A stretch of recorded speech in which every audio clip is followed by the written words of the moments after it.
Good afternoon friend, we start our Hindu discussion. आज जो है, आज 14 जून है और हम अपना हिंदू डिस्कशन स्टार्ट करते हैं। तो आज हम जो पढ़ने वाले हैं वो मैं आपको पहले थोड़ा सा बता देता हूँ। आज हम क्या पढ़ेंगे, ठीक है। पहले हम ये जो हमारी वीडियो 2 भाग में होगी। पहले भाग में क्या हम एडिटोरियल सेक्शन पढ़ेंगे, एडिटोरियल सेपरेट वीडियो होगी। तो हम एडिटोरियल अपना स्टार्ट करते हैं। जो पहली जो न्यूज़ आती है वो रिलेटेड आती है आपका साइबर रिसाइलेंस से रिलेटेड। साइबर रिसाइलेंस क्या है, मतलब कि जो साइबर्टिकल थ्रेट देखे जा रहे हैं, अभी जो चीज़ें आपने देखी, आप रमसन देखोगे, आप वायरस देखोगे, तो उस चीज़ से रिलेटेड है। कैसे उसे ट्रैकल कर सकते हैं, कैसे मतलब कैपेबिलिटी जो है आपकी गवर्नमेंट की इंक्रीज़ कर सकते हैं साइबर थ्रेट को कम करने के लिए। तो हम स्टार्ट जाते हैं, जो एडिटोरियल के अंदर चीज़ें आई हैं उसको चेक करते हैं। जो पहली चीज़ आती है कि नीड टू इम्प्रूव, क्या क्या इम्प्रूव करना है आपको। साइबर अटैक हैं जो हो रहे हैं डिफरेंट कंट्रीज़ पे, all of the country across the continent, उनको कम करने के लिए हम क्या क्या स्टेप ले सकते हैं। अभी रिसेंटली बात करने की, अमेरिका जितनी पावरफुल कंट्री है अमेरिका, उसी के अंदर इतने अटैक हुए हैं। एंड ऑफ द 2020 तक बहुत सारे अटैक देखे गए हैं। जैसे नाम बता रहा हूँ, ये नाम याद रखना, जैसे सोलर विंड, ठीक है ना, ये भी एक साइबर अटैक है जो हुआ है। रशिया स्पॉन्सर बोलते हैं। ये मोस्टली होता है कि रशिया में कोई साइबर अटैक होगा तो वो क्या बोलते हैं कि अमेरिका बेस्ड कंपनी का है, और इधर अमेरिका में होगा तो ये क्या बोलेंगे, ये रशिया बेस्ड है। क्योंकि पूरे प्रूफ नहीं रहते, अगर रहते हैं तो पेश करो क्या हमने गलती की है। तो एक इसका नाम याद रखना।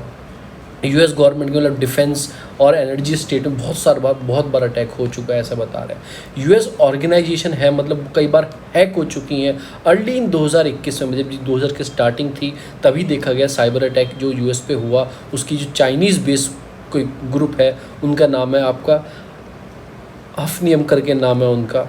तो उसके ग्रुप जो है, ये वायरस का नाम नहीं है, कोई ग्रुप है आपका हफनियम करके, चाइनीज़ ग्रुप है। उसने उनके मतलब यूएस की बहुत सारी ऑर्गेनाइजेशन को हैक कर लिया था। और आगे चलते हैं, बहुत सारी चीज़ और देखी गई। मेजर अटैक हुए थे, जैसे रामसरवेर के, इसका नाम ये रखना कि उडाशियस करके जो है, ये भी रशिया के नाम लगाता है, कभी चाइना का, दो ही वही कंट्री हैं। फिर उसके बाद मतलब कि डार्क स्लाइड है, ये भी एक अटैक हुआ था। ये भी कोई मतलब कॉलोनियल जो पाइपलाइंस है, जो यूएस का ईस्ट कोस्ट है उसके साइड में जो ऑयल सप्लाई होती है, उस पर अटैक हुआ था।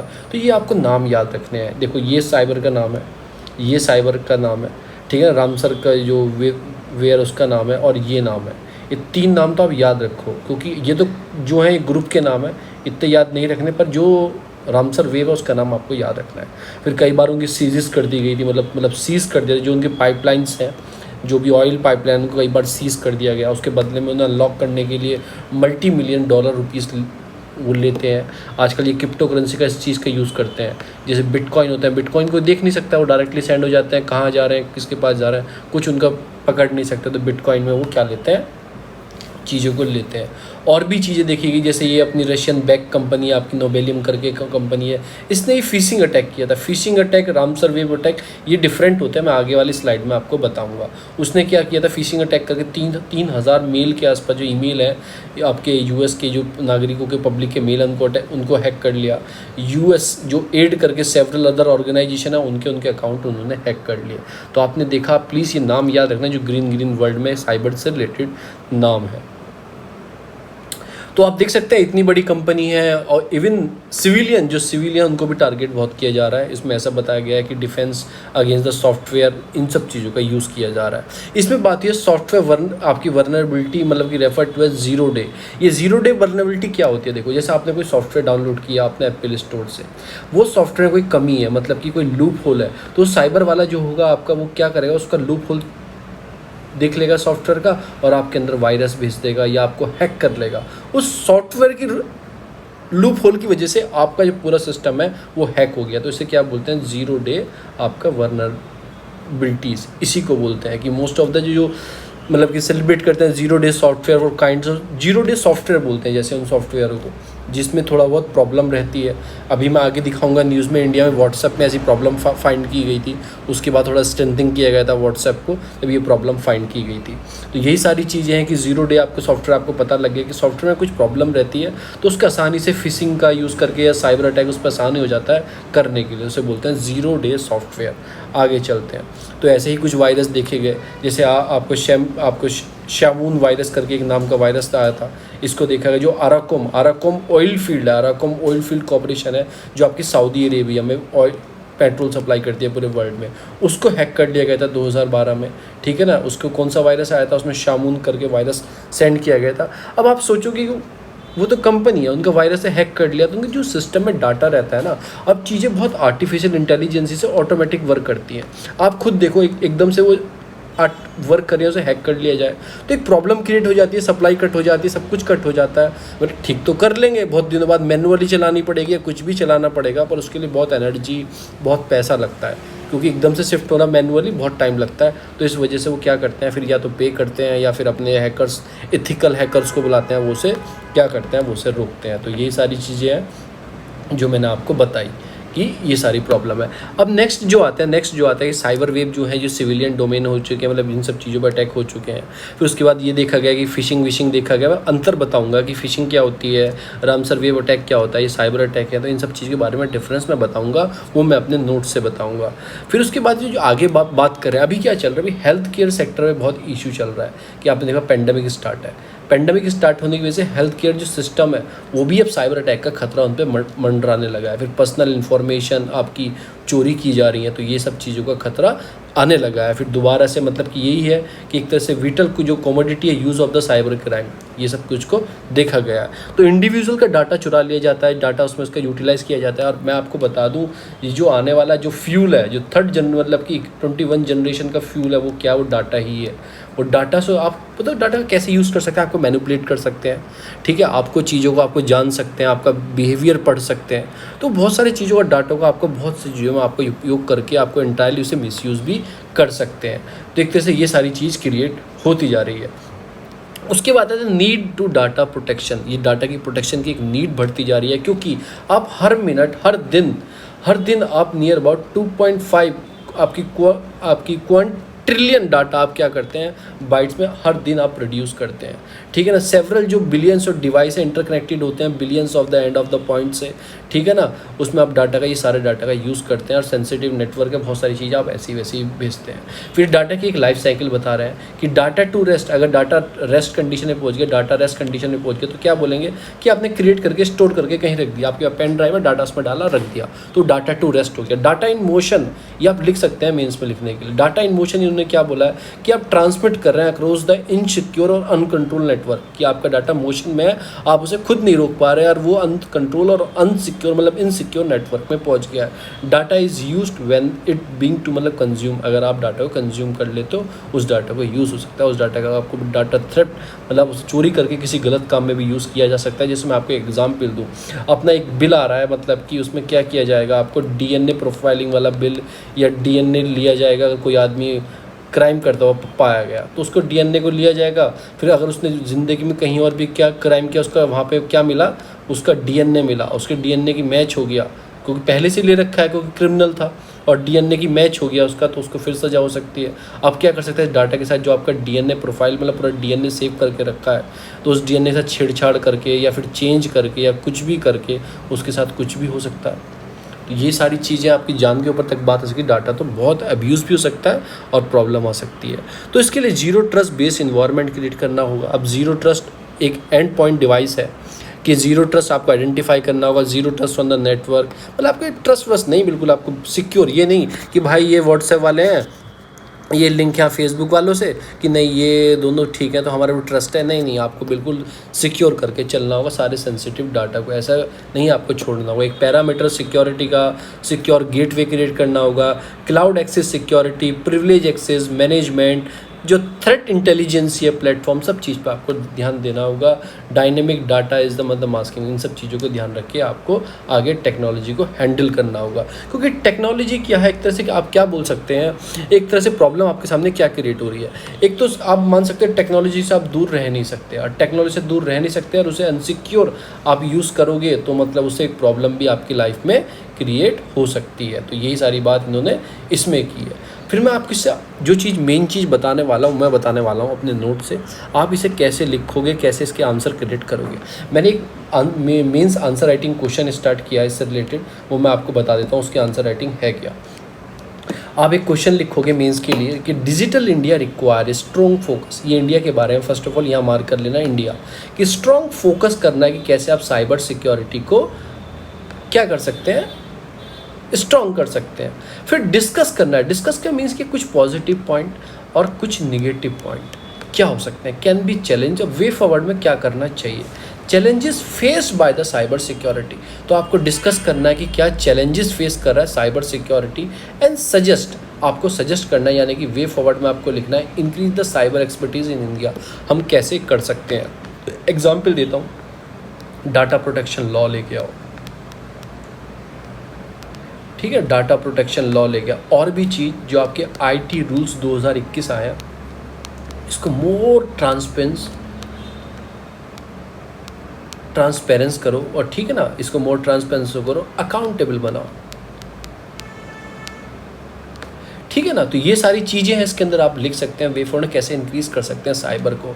और आपको क्या करो, लोगों को डिजिटल लिटरेसी के बारे में अवेयरनेस प्रोग्राम क्रिएट करो। और क्या कर सकते हैं आप, और क्या कर सकते हैं, और क्या कर सकते हैं आप, अवेयरनेस प्रोग्राम चला सकते हैं, ठीक है ना, लोगों को चलानी चीज़ें आ जाएंगी, अवेयरनेस प्रोग्राम आप वर्किंग कर सकते हैं। तो ये कुछ चीज़ें हैं जो आप वे फॉरवर्ड में इंक्रीज़ कर सकते हैं, डाटा एक्सपर्टीज़ के अंदर भी इंक्रीज़ कर सकते हैं कि जो चैलेंजेस फेस कर रहा है मतलब साइबर सिक्योरिटी, वो आप क्या क्या कर सकते हैं। तो ये आपको फाइंड करने हैं, लिखने हैं। और रात 10 बजे से पहले इस वाले जो टेलीग्राम ग्रुप, आप सर्च में जाना, वहाँ पे @UPSC_ हिंदू सर्च करना, ग्रुप आ जाएगा, और उसे आप लाइक कर लेना, वहाँ पे अपना PDF फॉर्म में अपलोड कर लेना, मैं इवैल्यूएट करके वहाँ पे डाल दूँगा। ये सारी चीज़ें जो आप इसमें लिख सकते हैं, आपको थोड़ा ध्यान रखना है क्योंकि मेंस की आंसर राइटिंग आपको डेली प्रैक्टिस करने में आनी चाहिए। आगे चलते हैं, आगे जो हमारा क्वेश्चन आता है वो आता है साइबर सिक्योरिटी से रिलेटेड। मैं आपको साइबर सिक्योरिटी के बारे में बताऊँगा कि साइबर सिक्योरिटी क्या होती है, कैसे होती है। तो उसी से रिलेटेड अगला जो आंसर आता है कि साइबर सिक्योरिटी है क्या। आप रिसेंटली देखेंगे साइबर सिक्योरिटी है क्या कि चाइनीज़ ग्रुप ने अभी क्या हुआ था रिसेंटली, अभी ये मंथ स्टार्ट हुआ था, चाइनीज़ ग्रुप का रेड इको करके एक वायरस था, बिहाइंड द एक मालवेयर था, अटैक हुआ था आपका shadow pad on the Indian critical information infrastructure such as port, power system, ये जो अपनी पावर ग्रिड होती हैं, पोर्ट होते हैं, इन पे अटैक हुआ था। कि एक चाइनीज़ ग्रुप, इसका नाम क्या है, रेड इको करके नाम है, उसने शैडो पैड करके एक वायरस मालवेयर का यूज़ करके हमारे सिस्टम पे अटैक किया था। In this regard the article discuss about the India, जो वर्नेबिलिटी है इंडिया के अंदर, जो प्रॉब्लम है साइबर से रिलेटेड को। देखो इंडिया जो है ना, जब अमेरिका जैसी कंट्री की सिस्टम वो नहीं छोड़ रहे, उनकी USAID जैसी ऑर्गेनाइजेशन के वो डाटा हैक कर रहे हैं, तो इंडिया की तो बहुत ही वर्नेबल कंट्री में इंडिया आता है, ठीक है। लोगों के पास पता नहीं है कैसे चलाना है, कोई भी सॉफ्टवेयर डाउनलोड कर लिया, कुछ भी कर लिया, फिर वो सॉफ्टवेयर कर लिया, फिर जीरो बेस सॉफ्टवेयर होगा वो, तो जीरो बेस सॉफ्टवेयर, उससे और भी वायरस आ सकते हैं, ईजी हो जाता है अंदर आने के लिए।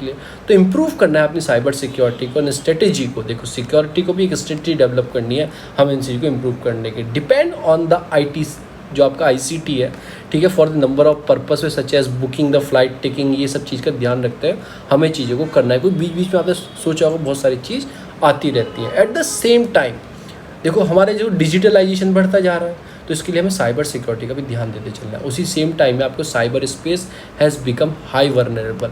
जब आप डिजिटल सिक्योरिटी की साइड मूव कर रहे हैं, जो आपका साइबर स्पेस है वो और वर्नरेबल हो रहा है, किस चीज़ के लिए, अटैक के लिए और क्राइम के लिए। अनलाइक द जोग्राफिकल बाउंड्री, इसकी कोई जोग्राफिकल बाउंड्री नहीं होती, जैसे लैंड हो गया, वाटर हो गया, कि वहाँ से आतंकवादी को आने नहीं देंगे, पर साइबर स्पेस के लिए कोई जोग्राफिकल लिमिटेशन भी नहीं होती। तो ये बात बहुत ही इंपॉर्टेंट पॉइंट है, एग्जामिनर ये चीज़ पॉइंट आपके ऐसे ही दमदार पॉइंट होते हैं। It is a completely borderless, hence the protection of cyber space become is more challenges, तो और भी चैलेंजेस हो जाती है, क्योंकि ये पूरा क्या है, एक तरह से बॉर्डरलेस है, और इस वजह से और भी हमारी क्या हो जाती है, चैलेंजेस और बढ़ जाते हैं। आगे चलते हैं, आगे क्या आता है। फिर India has been victim of cyber attack, India एक विक्टिम हो गया साइबर अटैक का। कैसे हो गया कि हमारे पे तो इतने आए हैं कि हमें वो ही नहीं पता। 2017 में आपका WannaCry, आपका पेटिया रामसरवेव आया, तो नाम थोड़े याद रखना, ये रख सको तो। 2018 में आधार सॉफ्टवेयर हैक कर लिया गया था, मैं बताऊँ UPSC की साइट हैक कर ली थी, उस पर डोरेमोन का फ़ोटो आ रहा था, मैंने वो न्यूज़ में देखा था, डोरेमोन का फ़ोटो आ रहा था, तो आप खुद देख सकते हो। आधार डिटेल ऑफ द पीपल चली गई थी, लीक हो गई थी ऑनलाइन। इंडिया जो है तीसरी, क्या है India, third most vulnerable country of cyber attack according to the internet security threat report. Publish कौन करता है, ये भी एक इंपॉर्टेंट है। इंटरनेट सिक्योरिटी थ्रेट जो रिपोर्ट है कौन पब्लिक करता है, आपका कौन करता है, साइमेंटेक नाम की एक कंपनी है वो करती है आपका। ये वाला, तो ये भी आपको याद रहना। थर्ड है, तो फर्स्ट सेकंड का आपको नाम बताना है, फर्स्ट सेकंड का नाम क्या है। अब फाइनेंशियल लॉसेस भी होते हैं, आपका डाटा चोरी हो गया। देखो डाटा सिक्योरिटी काउंसिल क्या बोलती है इंडिया की, इंडिया है second most cyber attack affecting country है बिटवीन 2016-17 में। इस बीच सबसे ज़्यादा मतलब अफेक्ट हुआ, तो हमारा इतना लाख करोड़ का लॉसेज होता है। अब वो स्टॉप कर देंगे किसी चीज़ को, बंद कर देंगे किसी चीज़ को, पावर ग्रिड फेल कर देंगे किसी चीज़ को, लोगों का हैक कर लेंगे, लोगों से पैसा मांगेंगे बिटकॉइन में, ठीक है, तो लॉस तो है ही ना, इनडायरेक्टली या डायरेक्टली। फिर बेस ऑफ साइबर अटैक क्या होता है कि चीज़ें क्या होती हैं। एक तो होता है कि आपके 4 टाइप के साइबर थ्रेट होते हैं, मैं आपको बताऊं 4 टाइप के। एक होता है साइबर स्पोनेज, ये क्या होता है, अटैक ऑफ प्रैक्टिस होती है कि सीक्रेट इन्फॉर्मेशन जैसे पर्सनल की, सेंसिटिविटी, क्लासीफाइड की नेचर, क्योंकि इसमें स्पाई आ गया ना, SPY कर लो, कुछ स्पाई आ गया। तो इसमें क्या होता है कि इंडिविजुअल की आपको क्या होनी है कि उसमें सेंसिटिविटी जो कि ऑब्टेन सीक्रेट इन्फॉर्मेशन लेके आनी है, तो सीक्रेट से याद रखो कि सीक्रेट इन्फॉर्मेशन लेके आनी है। तो इसमें क्या छोड़ सकते हैं, जैसे आपके मलेशियस सॉफ्टवेयर होते हैं जो मैंने आपको बताया, वो जीरो बेस्ड सॉफ्टवेयर बोलते हैं, मलेशियस बोलते हैं। उसमें क्या करते हैं, ट्रोजन हाउस और स्पाईवे करके चीज़ें आ जाती हैं, वो आपको स्पाई करती रहती हैं कि आपने सॉफ्टवेयर डाउनलोड किया, उसके साथ साथ एक पैरेलली एक सॉफ्टवेयर डाउनलोड हो गया, तो वो क्या करेगा, आपकी चीज़ों पर नज़र रखेगा। तो इसे क्या बोलते हैं, साइबर स्पॉनेज, उस टाइप के सॉफ्टवेयर को। फिर साइबर अटैक तो डायरेक्ट ही होते हैं, कंप्यूटर नेटवर्किंग सब सिस्टम के, तो ये तो डायरेक्ट आपको पता ही है। उसके बाद होते हैं साइबर टेररिज्म, जो टेररिस्ट होते हैं वो भी अटैक करते हैं, अब उनके भी साइंटिस्ट होते हैं कि साइबर स्पेस हैव्स यूज, तो टेररिस्ट भी यूज़ करते हैं नंबर ऑफ पर्पस के लिए, प्लानिंग ऑफ टारगेट अटैक, बहुत सारी चीज़ों के लिए यूज़ करते हैं, राइजिंग फंड करने के लिए, उन्हें पैसा भी चाहिए, तो इन सब चीज़ों का यूज़ करते हैं। फिर होते हैं साइबर वारफेयर क्या होते हैं, is out by the country and आपकी proxies to attack the computer system of other country. जैसे कहते हो ना, यूएस बोलता है रशिया से, रशिया बोलता है यूएस से, तो ये क्या है, साइबर वारफेयर की साइबर की लड़ाई चल रही है कि वो इसके हैक करेगा, वो इसके हैक करेगा, और क्रिटिकल इन्फॉर्मेशन को या तो डिस्टोर करेंगे या फिर निकालेंगे। ये सारी चीज़ होते हैं। इम्पैक्ट क्या होता है, इम्पैक्ट होता है कि डाटा कॉन्फिडेंस, आपकी इंटीग्रिटी, अवेलेबिलिटी इन्फॉर्मेशन, इन सब पे इम्पैक्ट पड़ता है। क्रिटिकल इन्फॉर्मेशन इंफ्रास्ट्रक्चर पे इम्पैक्ट पड़ता है, चोरी हो जाता है, ट्रांसपोर्ट सेक्टर बंद हो जाएगा, टेलीकॉम सेक्टर डिस्टर्ब हो जाएगा, बैंकिंग की साइट बंद हो जाएंगी, तो ये सब चीज़ों का इफेक्ट पड़ता रहता है इन सब चीज़ों पे। फाइनेंशियल लॉसेस होता है, आफ्टर ऑल आपको पता ही होना चाहिए। ये सब नाम दिए हुए हैं, जो ये एग्जाम्पल दिया कैसे कैसे है। लोकल ट्रेन में आ जाता है, आप एक बात सोचो कि जैसे मुंबई की लोकल ट्रेन हैक हो गई थी, स्टॉप वर्किंग हो गई थी, आदमी बीच में ही खड़े हो गए थे, उनका भी तो एक नेटवर्क है ना, उस पर चलती हैं, तो सब चीज़ों पे चलती हैं। फिर इफेक्ट पड़ता है नेशनल सिक्योरिटी की, peace stability in the country, important point है, ये आप मेंशन करते हैं। Tool of cyber attack, tool क्या होते हैं, जैसे मालवेयर, ये क्या होते हैं, मैलिशियस सॉफ्टवेयर होते हैं जो डिस्टर्ब करते हैं कंप्यूटर को। आप डाउनलोड कर लोगे तो वो क्या होते हैं, वो डिस्टर्ब करते रहते हैं कंप्यूटर को। एक होता है फिशिंग क्या होता है कि gather personal information by email और द वेबसाइट। इसमें क्या होता है ना, जैसे आपके पास मेल आया एक, ठीक है, इस पर लिखा है कि पेटीएम आपको ये ऑफर दे रहा है और ऑफर को कंप्लीट करने के लिए इस लिंक पे क्लिक करें और आगे बढ़े, तो उसे क्या बोलते हैं, फिशिंग ही बोलते हैं। ये क्या होता है, किसी बड़ी कंपनी का नाम यूज़ करके आप उसको सोचो कि अच्छा पेटीएम का ऑफर है, ये अमेजोन का ऑफर है, चलो ठीक है, इस पर क्लिक करता हूँ और अब आगे बढ़ते रहते हो, इसे ही फिशिंग बोलते हैं। उसे ही फिशिंग बोलते हैं कि बड़ी बड़ी कंपनी का नाम यूज़ करके, या आपको लालच आ जाए कि आप जीते 1 लाख करोड़, इस जाके अपना डिटेल फिल करिए, आपको पता लग गया, बस इतनी देर में आपके मोबाइल में उतर गया। उसे लगा कि काम का आदमी है तो आपको हैक नहीं लगा, तो चलो इसको मुझे कोई फ़ायदा ही नहीं मिलेगा। फिर डिनायल टू सर्विस अटैक, ठीक है ना। उसके बाद क्या होता है कि डिनायल ऑफ सर्विस अटैक क्या होता है, ये अटैक होता है कि शट डाउन कर देता है मशीन नेटवर्क को। तो डिनायल आपको जो है, जैसे ग्रिड सिस्टम चल रहा है, बिजली आ रही है, उसको क्या कर देगा, बंद कर देगा, सब बंद हो जाएगा, तो इसे क्या बोलते हैं, आपको डिनायल ऑफ सर्विस अटैक। फिर आता है हैक्टिविज्म क्या होता है कि हैक कर लेता है कंप्यूटर सिस्टम को, आपको चीज़ों को हैक कर लेता है, गवर्नमेंट की वेबसाइट को हैक कर लेता है, उस सब चीज़ों को। एक होता है सोशल इंजीनियरिंग, ये क्या होता है, प्रोवाइड करता है कॉन्फिडेंशियल इन्फॉर्मेशन।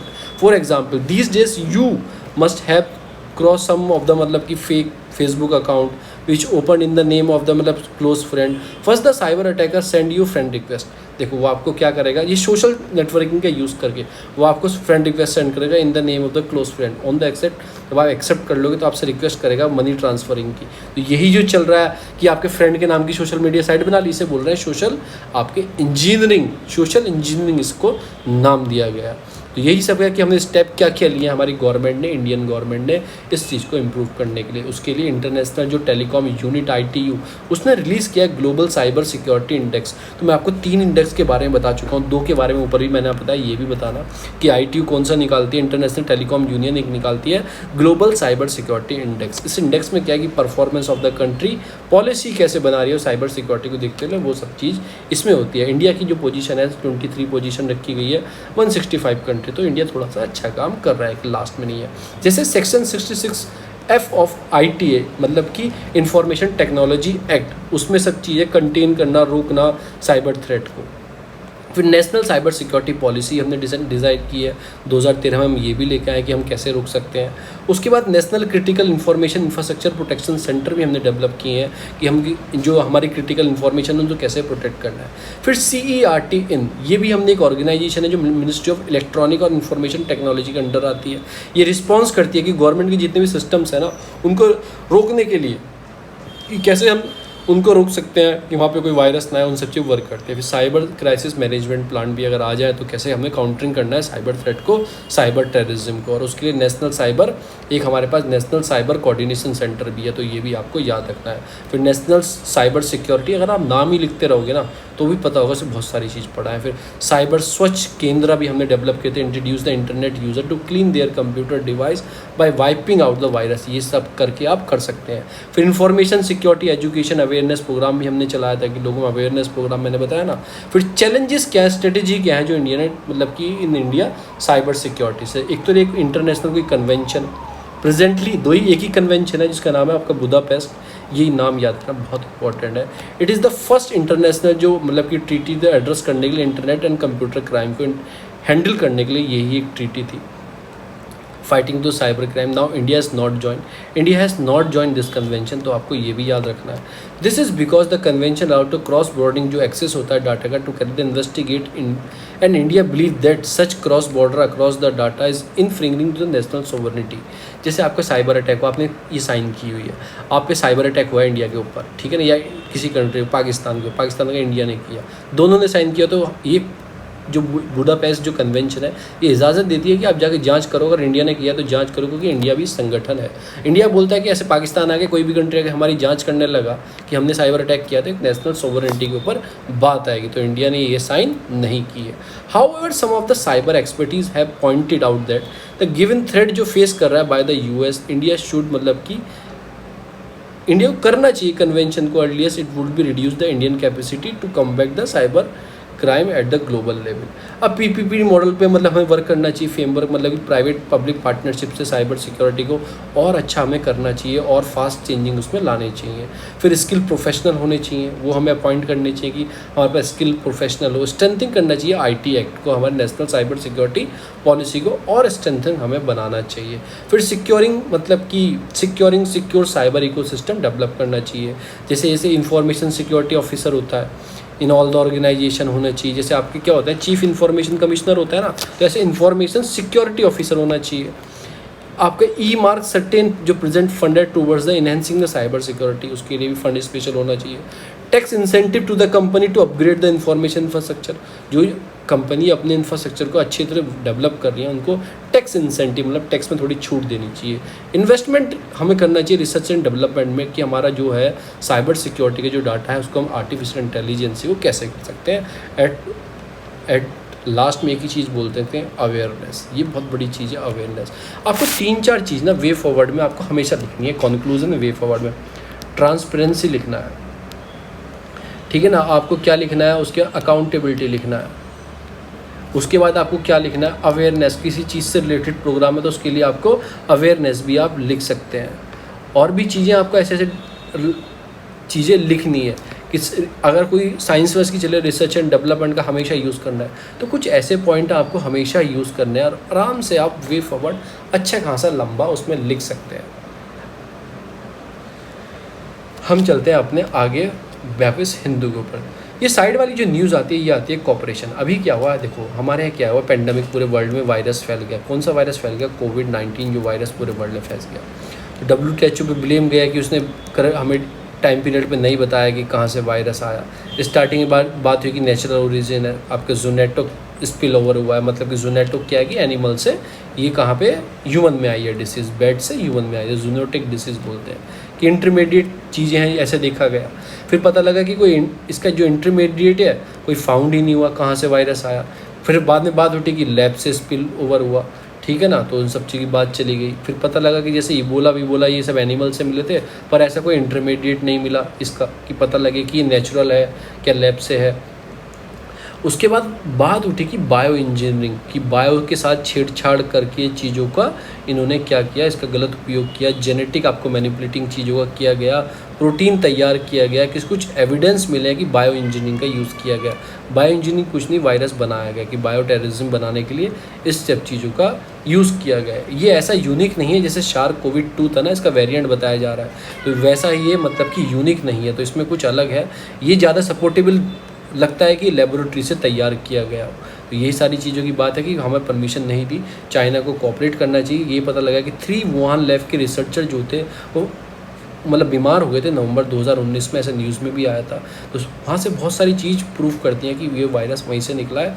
अगर चाइना है तो चाइना को कोऑपरेशन करना चाहिए। इन्वेस्टिगेशन के अंदर इसमें यही लिखा है और ये हमारे लिए किसी चीज़ के लिए इंपॉर्टेंट नहीं है। दूसरा जो आर्टिटोरियल आता हुआ था केरला से रिलेटेड, ये क्या है, न्यू चैप्टर ऑफ केरला। इसमें मैं पूरा तो नहीं बताऊंगा। इसमें क्या है कि जो हायर एजुकेशन है केरला की, उसको कैसे हम और अच्छा कर सकते हैं। देखो केरला ऑलरेडी 99% लिटरेसी रेट है, वहाँ का जो एजुकेशन सिस्टम है बहुत हायर है इंडिया से, मतलब कि नेशनल एवरेज जो हमारा उससे भी ऊपर है।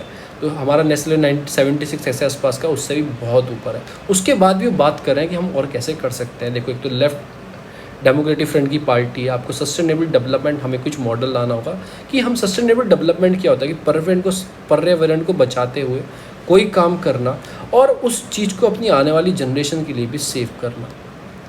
आपने कोई फैक्ट्री लगाई पानी की, डिस्टिलरी की, ये वाटर का यूज़ होगा आपको पता है, पर आपको उसे सस्टेनेबल ऐसा यूज़ करो जो आपकी आने वाली जनरेशन उसका उपयोग कर पाए, उसको रीयूज़ कर पाए। तो यही सारी चीज़ है। एक मतलब रैपिड ट्रांसफॉर्म चाहिए था मतलब केरला की, क्योंकि समय चेंज हो रहा है। ये नहीं कि आप 50 साल पुरानी अपनी पॉलिसी लेके बैठे रहेंगे और उसी में वर्क करते रहेंगे, 99% आपकी लिटरेसी रेट रहेगा। नहीं, समय बहुत ड्रास्टिक चेंज है समय के साथ, तो समय के साथ आपको अपनी पॉलिसी को भी इन्हेंस करना होगा। तो सबसे पहली जो बात की है कि एक्सपेंशन ऑफ कॉलेज, ये देखो ये सारा जो दिया गया है ना, डाटा दिया गया है केरला का, ये हमारे किसी काम का नहीं है, ठीक है ना। एक्सपेंशन ऑफ कॉलेज ये आपको अप्लाई करना है इंडियन के एजुकेशन सिस्टम में, तो एक्सपेंशन ऑफ कॉलेज लिख सकते हैं। फिर जो higher education in the Kerala fulfil the dream of the youth, तो आप लिख सकते हैं higher education in India fulfil the dream of the youth to become a great scientist, entrepreneur, economist, scholar and other. तो इंडिया का नाम use करके आपको कर सकते हैं। फिर क्या करना है उस चीज़ के लिए, एक्सपेंशन ऑफ कॉलेज करने हैं आपको, रिलीवेंस और क्वालिटी एजुकेशन देनी। ये नहीं कि रिलीवेंस कुछ भी पढ़ाए रहे हैं उसका उपयोग ही नहीं है उसको, एक तो आपको उसका रिलीवेंस होना चाहिए सोसाइटी में किसी चीज़ में, फिर इसकी क्वालिटी क्या है, तो इसका बहुत आपको दिमाग में रखना है कि रैपिड प्रोडक्शन तो करना है हायर एजुकेशन का। कैन बी ओनली, कैसे हो सकता है कि रैंक ऑफ द मतलब जो अनएम्प्लॉयमेंट रैंक है वो थोड़ा कम हो जाए आपके यहाँ। अनएम्प्लॉयमेंट क्यों कम होगा कि आपके पास स्किल बढ़िया होंगी। तो इन सब चीज़ों का उपयोग करके हमें चीज़ों को करना है। ये उन्होंने बनाया कि जो आपका डुअल करना है, आपका ग्रोस जो आपका एनरोलमेंट रेशियो है उसको बढ़ाना है। किसका बढ़ाना रेशियो, मतलब एनरोलमेंट रेशियो स्टूडेंट का नहीं, टीचर का भी। टीचर की भी तो शॉर्टेज है ना हमारे यहाँ।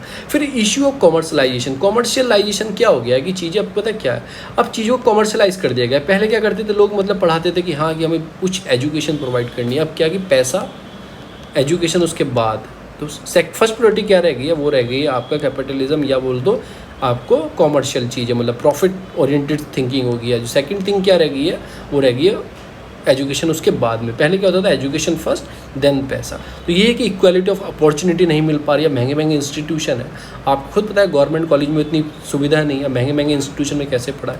तो एक तरह से इनइक्वालिटी क्रिएट हो गया डिस्ट्रीब्यूशन द सोसाइटी के सामने। जिनका जब पैसा है वो पढ़ाएंगे, schedule caste, schedule tribe, schedule आपके ये सब fisherman, plantation labour, vulnerable group, ये कहाँ जाएंगे। जो आपकी पढ़ाई engineering, medical, dental, nursing, pharmacy college, अब वो तो महंगी हो गई है, उसको हम कैसे कर सकते हैं। फिर उसके बाद जो तीसरी चीज़ देखो, मैंने आपको इसके पॉइंट याद रखना। पहली एक्सपेंशन ऑफ कॉलेज, दूसरा आपको देखना है किस चीज़ के बारे में देखना है, आपको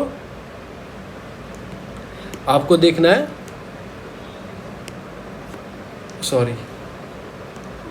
आपको देखना है दूसरा किस चीज़ के बाद देखना है, आपको रिलीवेंस एंड द इक्वालिटी के बारे में देखना है। उसके बाद देखना है कॉमर्शलाइजेशन को अच्छा करें, एनरोलमेंट इंक्रीज़ करें, उस सब चीज़ के बारे में देखना वुमेन एम्प्लॉयमेंट।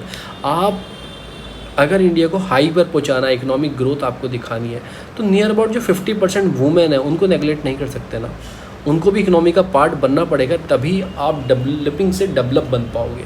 जो लेबर फोर्स है, जो पार्टिसिपेशन इंडिया में जो वुमेन का है वो बहुत कम है, उनका अनएम्प्लॉयमेंट ज़्यादा, या तो इनफॉर्मल सेक्टर में काम करते हैं या फिर काम ही नहीं करती। और पेंडेमिक के बाद तो उन पर बहुत स्ट्रेस, जो सबसे ज़्यादा स्ट्रेस आया वो वुमेन पे आया, तो ये भी आप एक पॉइंट मेंशन कर सकते हैं, क्योंकि उसे ईजी। फिर उसका मतलब जो होता है कि मैटरनिटी लीव जो होती है उसकी वजह से लोगों से काम नहीं देते हैं कि ये शादीशुदा हो गई है, 6 महीने बाद मतलब कि 1 साल बाद ये मैटरनिटी लीव ले लेगी, पैसे भी देने पड़ेंगे, तो इससे अच्छा इसको भी मत रखो। वो कभी भी पूछते हैं कि आपका बच्चा हो गया या नहीं हुआ, फैमिली प्लानिंग क्या और करेंगे या नहीं करेंगे, तो ऐसे भी हैरेस किया जाता है।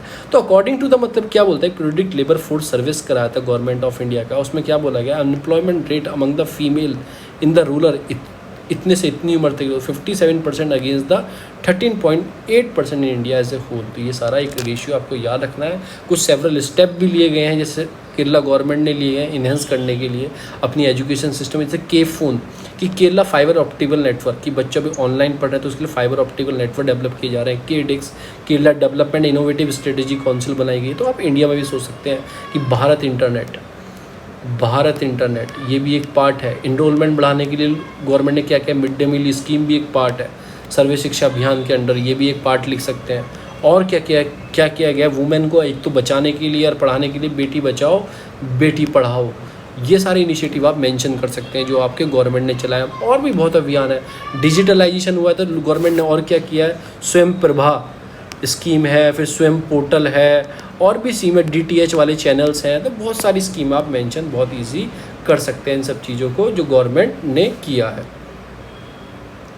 आगे चलते हैं, आगे पढ़ते हैं, आगे क्या है ये सब आप मेंशन कर सकते हैं। है तो केरला मॉडल था, पर मैंने इसको आप इंडिया मॉडल से आपको पढ़ा है। जो दूसरी न्यूज़ आती है वही अगेन उस चीज़ से आती है, बायो सेफ्टी। मैंने अभी थोड़ी पढ़ाया ना आपको कि ये क्या था, ये वायरस था या कोई बम बनाया गया या क्या बनाया गया है, कोई बायो वेपन है। देखो पहले होता था न्यूक्लियर वेपन, जब स्टार्टिंग में सदी स्टार्ट हुई थी तब क्या था, न्यूक्लियर वेपन था। न्यूक्लियर के बाद क्या है कि केमिकल वेपन आ गए, चलो ठीक है, और भी एडवांस कर दिए। फिर अब आया जो एडवांस है वो है बायोलॉजिकल वेपन। आपका क्या है, बायोलॉजिकल वेपन।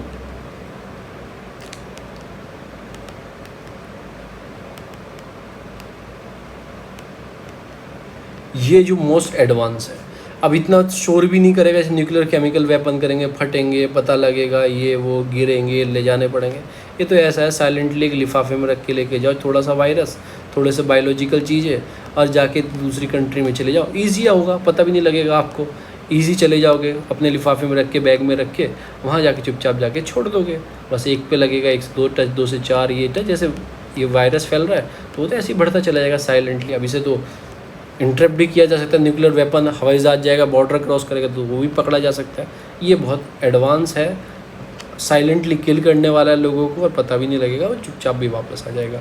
एक तरह से बायोलॉजिकल वेपन का समय ये बोला जा रहा है कि ये जो वायरस था एक बायोलॉजिकल वेपन है। तो अब इसमें ये पढ़ते हैं क्या है कि प्रिपेयर्डनेस करनी होगी, सब स्टेट को आना होगा कि ग्लोबल सिक्योरिटी का अरेंजमेंट करना होगा, जो इनसफिशिएंट डीलिंग है विद द क्राइसिस, जो क्राइसिस चल रहा है, रीथिंक करना होगा हमें अपनी, जो हमने इनसिक्योरिटी हमारे इसको सोर्स को कैसे इन्हेंस कर सकते हैं। जो synthetic, biotic, artificial intelligence, nano technology का जो समय चल रहा है वो एक साइबर सिक्योरिटी या नेशनल सिक्योरिटी पे क्वेश्चन खड़ा करता है, हम उसको कैसे अच्छा कर सकते हैं। तो हमें शेपिंग देना होगा वर्ल्ड को एक साथ, मतलब चीज़ों में की बायोलॉजिकल रिवॉल्यूशन है, एक्सेप्शनल है, इंपॉर्टेंट चीज़ें हैं, माना कि बायोलॉजिकल चीज़ें इंपॉर्टेंट भी हैं, पर हमें और भी रिवॉल्यूशन में चेंज लाना होगा।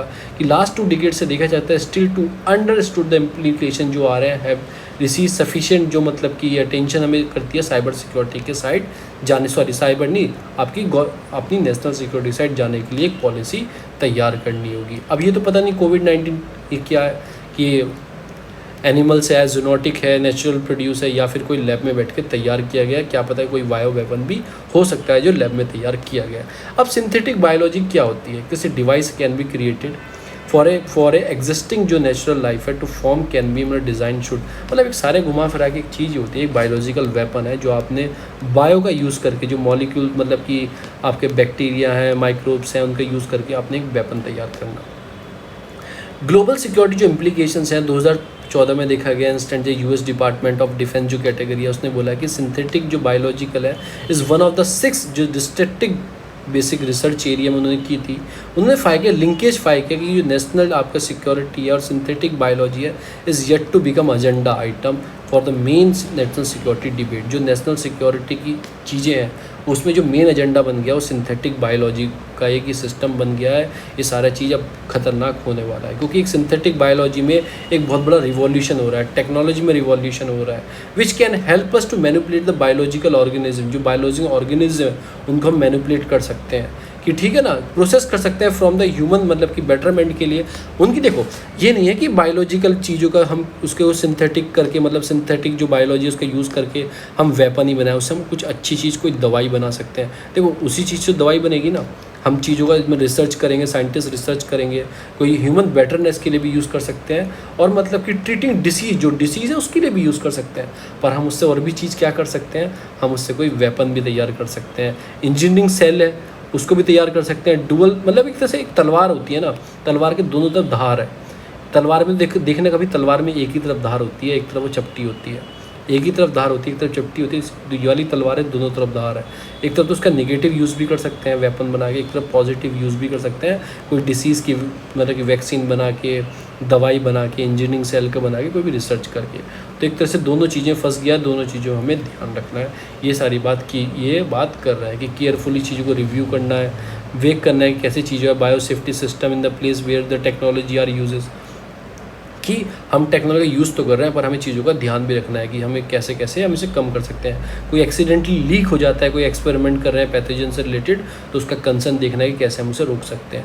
अब उसके लिए हमें क्या करना होगा, हम चीज़ों को चेक करना होगा ना, हम ये चीज़ ना हो तो उसके लिए हमें कोई ट्रेन स्टाफ चाहिए। इनएडुकेट सेफ्टी गार्ड फैसिलिटी ना हो, लैक ऑफ कोई proper protocol could all behind such A leak, मतलब कि कोई प्रॉब्लम क्रिएट वाली चीज़ें हम ना हो, कोई इनसफिशिएंट आपने ट्रेन स्टाफ रख रखा है तो ऐसी प्रॉब्लम आप फेस कर सकते हैं। कि बायोलॉजिकल सोर्स है कि focus on the nuclear weapon. अब जैसे न्यूक्लियर वेपन द फैसिलिटी और मटेरियल का तो था ना कि लेस स्पेक्ट्रिकुलर है, मतलब कि ये तो फटेगा भी नहीं, कुछ नहीं होगा, सीधा जाके धमाका ही करेगा एक साथ, पता नहीं कैसे आपकी कंट्री में आ गया। हाईली इन्फेक्टियस होता है पैथोजन, जो सिंथेटिक इंजीनियरिंग होती है ना लैब में जो तैयार करते हैं, हाईली इन्फेक्शियस कैसे होता है।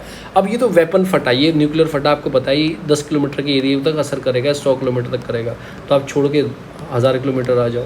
पर इस वेपन को तो ये भी नहीं पता ये आपके साथ कैसे कैरी कर रहा है। जैसे आप पेंडेमिक को, कोविड को देख सकते हैं, किस में क्या आ जाए, आप में है, आपके घर में 4 को है, आपको नहीं है। तो ये सारी चीज़ें यही सारी क्रिएट हो रही हैं कि जो चीज़ देखी गई nuclear weapon has receive the maximum safety and security attention, उस पर दी गई।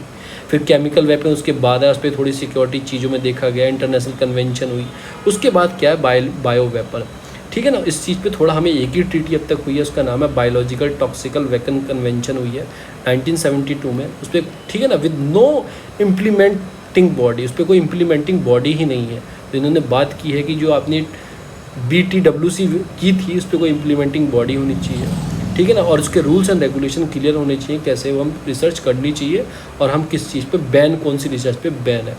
हैव नो जस्टिफिकेशन, और मतलब कोई जस्टिफिकेशन नहीं, कैसे प्रोटेक्टेड कर सकते हैं पीसफुल इन्वायरमेंट को।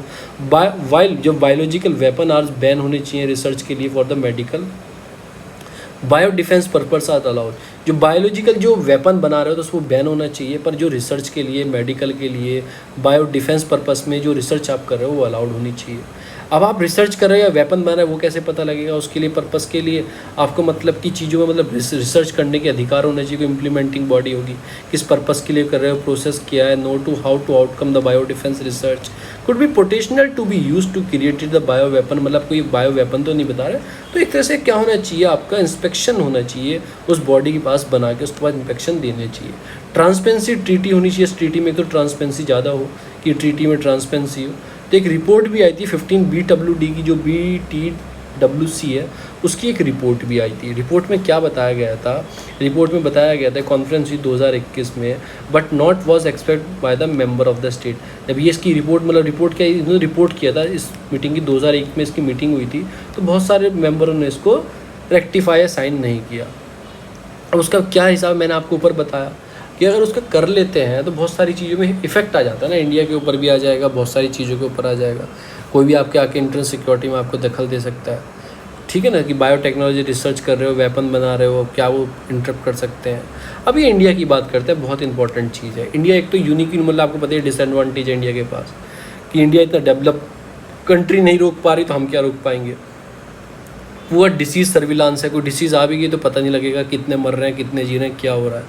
इनएफिशिएंट कोऑर्डिनेशन है, हमारी जो मिनिस्ट्री है वो बोलेगी हमारी मिनिस्ट्री का नहीं है, ये बोलेगी हमारी मिनिस्ट्री का नहीं है, तो कोऑर्डिनेशन नहीं है। बायो सिक्योरिटी से रिलेटेड इशू से या हेल्थ केयर सिस्टम से, जैसे आप देखो इंडिया से मल्टी इंस्टीट्यूशन है हमारे यहाँ, जैसे बायो सेफ्टी बायो सिक्योरिटी को थ्रेट इंडिया में आएगा तो एकदम से जो उसकी मेन मिनिस्ट्री है वो रेगुलेट नहीं करेगी, वो किसी और के पास होगा। जैसे मैं आपको बताता हूँ, जैसे बायो सेफ्टी गाइडलाइंस है, इसकी रिस्पॉन्सिबिलिटी है साइंस टेक्नोलॉजी मिनिस्ट्री की या फिर इन्वायरमेंट मिनिस्ट्री की। पर जो हमारे इंडिया में देखा कि बायोलॉजिकल जो रिसर्च है वो सेटअप किसके है, ICMR के अंदर, Indian council of medical research and Indian council of agriculture research. अब ये किसके अंडर आते हैं, ये आते हैं ministry of health and agriculture के। मिनिस्ट्री ऑफ हेल्थ में आएगी एक एग्रीकल्चर। अब एग्रीकल्चर क्या मतलब भाई, इससे कोई बायो वेपन बनेगा, साइंस टेक दिखेगी, तो ऐसे अलग अलग मिनिस्ट्री अलग अलग चीज़ें हैं, तो कोऑर्डिनेशन नहीं है, ठीक है ना। तो ये सारी इंडिया में प्रॉब्लम है कि मल्टीप्लिसिटी जो है बॉडी की, मिनिस्ट्री की, कोऑर्डिनेट नहीं कर पाती है डिफ़िकल्ट टाइम में एक साथ, वो उसकी बात नहीं मानते हैं, वो उसकी बात नहीं मानते हैं, तो इससे रिस्क क्या होता है, चीज़ों का बढ़ने लगता है। फिर rising the risk of disease, zoonotic disease होती है जो ट्रांसमिशन हो रहा है, उसमें भी कोई हमारी मिनिस्ट्री एक साथ नहीं कहती। अब आगे मिनिस्ट्री ऑफ आपकी एनिमल हस्बेंड्री और आ गई, इधर इन्वायरमेंट है, एनिमल से डिसीज है तो एनिमल वाली मिनिस्ट्री देखेगी, वो कहेंगे इन्वायरमेंट फैली तो ये देखेंगे। तो एक तरह से कोऑर्डिनेशन होना चाहिए। अगर ऐसा कोई रिस्पांस आता है उसके लिए फिर वो प्रधानमंत्री बैठ के टीम 11 बनाएंगे, टीम 12 बनाएंगे, क्यों हैंडल करने के लिए। वो सारी मिनिस्ट्री के अपने सेक्रेटरी लेके आएंगे, बिठाएंगे, भाई आपको इम्प्लीमेंट करो। अगर पहले से ही वो डिफरेंट कोऑर्डिनेशन करते तो अच्छे से काम हो। तो सारी बात इन्होंने की गई है। कोविड-19 आ गया है, एक वेक कॉल आ गई है, मतलब कि आपको पता करना है कि चीज़ों का है क्या। दूसरा जो एडिटोरियल आता है वो कुछ नहीं, G7 की मीटिंग चल रही थी आपकी कॉर्नवॉल यूके में। इन्होंने 4 रिवलेंस चीज़ें बताई हैं कि हमें चीज़ों 4 ईयर जो है, मतलब कि ये जो ग्रुप था इनएक्टिव था, क्योंकि डोनाल्ड ट्रंप की वजह से जो उनकी सोच थी वो नहीं थी। जो बाइडेन आने के बाद ये ग्रुप क्या हुआ, थोड़ा एक्टिव हुआ, ठीक है, क्योंकि ये डेमोक्रेटिक को मतलब फॉलो करते हैं, बोलते हैं कि डेमोक्रेसी आनी चाहिए, तो ये सारी बात की गई है। तो इन्होंने बोला कि एक्सपेंड करना है हमें इस कोलिशन को और टीम बिल्ड करना है किसी का डेमोक्रेसी का, मतलब अक्रॉस द पूरे वर्ल्ड में एक डेमोक्रेसी फैलानी है। उसके लिए उन्होंने एक ग्रुप का नाम दिया D10, एक कोलिशन है और डेमोक्रेसी ग्रुप का। इसमें कौन कौन कंट्री होंगी, G7 की सारी कंट्री होंगी। और इसमें कौन कौन ऐड किया जाएगा, ऑस्ट्रेलिया, इंडिया और साउथ कोरिया को मतलब इसमें ऐड करने की बात की है, क्योंकि जो एशिया से एक ही कंट्री है जो इसके अंदर है वो है जापान, जिसके यहाँ डेमोक्रेसी है। तो और कंट्री को ऐड करके G7 को क्या करने चले हैं, D10 बनाने वाले हैं। तो D10 आ जाए तो डेमोक्रेटिक जो 10 कंट्री है वर्ल्ड में उनको ऐड किया जाएगा। इंडिया तो ऑब्वियसली किया जाएगा, इंडिया सबसे बड़ी डेमोक्रेटिक कंट्री, सबसे ज़्यादा यही है कि यही है कि आपके इंटरडिपेंडेंट लिंक होना चाहिए। न्यू कोल्ड वेव जो अभी वार स्टार्ट है, कोल्ड वार क्या होती है कि मुझे जंग करना आपस में, तुम उसको गाली दो हम उसको गाली दें। वर्ल्ड इकोनॉमी जो कंडीशन है वो एक दूसरे पे डिपेंड करती है। फिर जैसे ब्लैक हो गए, जो डिक्टेटरशिप हो गए, वाइट हो गए, डेमोक्रेसी हो गए, इनके बीच में लड़ाई है। पहले क्या होता था कि पावर के बीच में, अब क्या हो गया, मतलब कि डिक्टेटरशिप वाली कंट्री के और डेमोक्रेसी वाली कंट्री के बीच में भी लड़ाई रहने लगी है। उस सब चीज़ को ट्रैकल करना है। फिर जैसे जैसे पावर का इन्फ्लुएंस बढ़ रहा है चाइना का, उस सब चीज़ को कंट्रोल करने के लिए हम और भी चीज़ों को ऐड करेंगे इन फ्यूचर, कि जो ट्रांस आपका अटलांटिक, इसमें क्या है G7 में आपके यूरोपियन नेशन भी है, तो इसमें आपके अटलांटिक भी कनेक्ट होंगे, इंडो पैसिफिक भी कनेक्ट होंगे और जो डेमोक्रेटिक है वो भी कनेक्ट होंगे। इससे क्या होगा, जो चाइना की आपकी हेजीमोनी है एरिया में, इंडियन एरिया में, इधर इंडियन ओशन में, सब जगह, वो हम थोड़ा ट्रैकल कर सकते हैं। इंडिया के लिए ये फ़ायदा है कि leading power in the world है, हम इन चीज़ों को हमें देखना है। और भी चीज़ जो हमारे फ्लैंक जो नेशन है डेमोक्रेटिक, जो अनडेमोक्रेटिक नेशन है लाइक वियतनाम, ईरान, रशिया, इनको भी साथ लेके चलना है। ये इंडिया के लिए सजेशन दे रहे हैं। ये सारी चीज़ें की पॉसिबिलिटी हम कैसे कर सकते हैं। अब हम आते हैं अपनी न्यूज़ पर, जो हम बेसिक पढ़ने वाले हैं। थोड़ा लंबा तो होता है पर चीज़ों को बहुत ओपनली पढ़ना होता है। हमें पढ़ने वाला है बायो टेररिज्म। जैसे मैंने आपको बताया बायो टेररिज्म है क्या। एक बायो टेररिज्म आपको पता है एक डेडली चीज़ है, जो एजेंट है, लाइक वायरस भी हो सकता है, बैक्टीरिया भी हो सकता है, टॉक्सिक भी हो सकता है, कोई हार्मफुल एजेंट हो सकता है जो इलनेस और डेथ को पब्लिक के बीच में, फूड के भी रख सकते हैं या फिर लाइव स्टॉक जो आपकी चीज़ें उनमें सिविलियन पॉपुलेशन के पास पहुंचा सकते हैं, कैसे भी कर सकते हैं। ये सारी चीज़ क्या है, एक तरह से एक जम वॉरवेयर बोल सकते हैं, ऐसे वॉरफेयर, जम्स, जो जम्स होता है उसकी वॉरफेयर। मैंने आपको पहले क्या बताया था, ऊपर जो बताया था साइबर वॉरफेयर, ये सब साइबर की लड़ाई चल रही है अटैक करने की, तो साइबर वॉरफेयर की ये कौन से जम, मतलब कि कीड़े मकोड़े, वही एंटी वायरस, बैक्टीरिया, माइक्रोब्स, उन सब चीज़ का यूज़ करने। वाई डेडली क्यों है वेपन, आपने खुद देखा होगा, इससे लोगों को पता नहीं कितने लोग कितने कहाँ मर जाएं, क्या हो जाए। तो इसमें कुछ नाम बताए गए हैं इन्होंने जो मतलब कि बायोलॉजिकल वेपन, जैसे एंथ्रेक्स है। ये एंथ्रेक्स एक बैक्टीरियल है, ये इसका बैक्टीरिया का नाम क्या है आपका बैलिसियस एंथ्रेक्सियक करके नाम है इसका, ठीक है ना। आप नाम याद रखो, आपको ये मत याद रखना, ये याद रखना बस। एंथ्रेक्स क्या है, एक बायोलॉजिकल वेपन है। ये यूज़ कर सकते हैं, बायोलॉजिकल वेपन में यूज़ कर सकते हैं, being used with the food water, spray में आपको ला के दे सकते हैं। ये टेस्टलेस होता है और ऑर्डरलेस होता है, खुशबू भी नहीं आएगी तो आप मर सकते हैं। फिर आपके बोटुलिनियम करके टॉक्सिक है, ये naturally found in the bacteria है, ठीक है। Naturally found in bacteria can be use to contain food and water, जो मतलब ख़राब खाना पानी होता है उसमें ये पाया जाता है। और ये used by the Japan on the prisoner of war हुई थी ड्यूरिंग द, उसमें इसका यूज़ किया गया था। फिर आपका फ्रेंसीसीला करके चीज़ है, ये सोवियत यूनियन ने मतलब साइंटिस्ट ने फॉर्म किया था, मतलब कि ठीक है ना। They was used as a biological weapon against the Nazi army of German by the Soviet Union army in the battle of, ये बैटल हुई थी वर्ल्ड वॉर सेकेंड के टाइम पे, तब उसका यूज़ किया गया था। फिर आपका अफ्लाटॉक्सिन है, उसमें क्या Iraq has been produce, Iraq ने किया डिप्लॉय किया डिफरेंट मतलब कि वेपन्स को आर्म विथ मतलब aflatoxin. It was noted by the United nation, जो आपकी स्पेशल कमीशन है 1995 में, एंड इस डिस्ट्रॉय किया गया इसको, मतलब कि जो गल्फ़ की वॉर हुई थी उसमें इसका यूज़ करने के लिए रखा गया था, ठीक है ना। उस टाइम पे इसको डिस्ट्रॉय कराया गया। तो अल्फा टॉक्सिन, आपको फ्रेंसीसीला करके नाम है, आपको बोटिलिनियम है, आपका एंथ्रेक्स है, इनका नाम याद रखना है, बायोलॉजिकल वेपन है। अब ये डेंजर कैसे होता है, biological terrorism more dangerous as compare to other terrorism, क्योंकि बायोलॉजिकल एक साइलेंट वेपन है, किसी को भी मार देगा, कैसे भी मार देगा, तो साइलेंट वेपन है। एक तो बायोलॉजिकल एजेंट होते हैं, अट्रैक्टिव टूल है ऑफ द टेररिज्म, उनको फ़ायदा है टेररिज्म, ना गोली चलाओ ना कुछ, चुपचाप जाओ छोड़ दो और आ जाओ, ना कोई पकड़ेगा। वायरस कैन बी ईजिली मतलब कि डिसमेनिनेटेड, मतलब कि एक प्लेस से दूसरी जगह ये सब इसका यूज़ करना। It can be cause wide spread fear and panic, बहुत पैनिक और वाइड स्प्रेड फियर हो जाता है। फिजिकल डैमेज भी हो सकता है चीज़ों का, मतलब कि बियॉन्ड है ये, कोई फिजिकल डैमेज तो करेगा नहीं बम की तरह, पर ये क्या कर सकता है, पैनिक क्रिएट कर सकता है, वाइड स्प्रेड फियर भी क्रिएट कर सकता है, जो हो रहा है आज के तारीख में। रिक ऑफ मासिव, मतलब कि आपको डिस्ट्रक्शन हो सकता है, लाइफ का लॉस हो सकता है बहुत बड़ी स्तर पर जो हो रहा है। दे कैन बी यूज, मतलब कि वेरी मिनट क्वांटिटी, मतलब जरा सा लेके जाओ, एक लिफाफा लो, इसमें आप 100 रुपये का रख के 101 रुपये दे के आते हो शादी में, वो लो, उसमें एक पेपर पे रख लो और छोड़ के आ जाओ, बस काम चालू इसमें, ठीक है ना। उसके बाद क्या बोला है, their presence can be detected faster as they are taking time to develop and the cause wide spread and distance spread. जिसकी प्रेजेंस है ना, जो आप डिटेक्ट नहीं कर सकते बहुत जल्दी से, पर जो इसका जो आने वाला टाइम होगा ना वो खतरनाक हो सकता है, ये सब चीज़ बताएगी। What types of bioterrorism agent है, जो मैंने बताया, एक तो आपको 3 तरह के एजेंट रखे गए हैं इसमें, एबिलिटी के हिसाब से, डैमेज के हिसाब से कैटेगरी है। हाइडली जो आपके प्रोटेक्टेड एजेंट है, लाइक एंथ्रेक्स हो गया, इबोला वायरस हो गया। जो कैटेगरी 2 हो गया, मॉडरेट टाइप के रखे गए हैं इसमें, आपकी ब्रूसेलोसिस हो गया, क्यू फीवर हो गया। सी टाइप के रखे हैं, लो आपका इनमें कम होता है, जैसे येलो फीवर वायरस हो गया। 3 टाइप के बायोटेररिज्म एजेंट रखे गए हैं।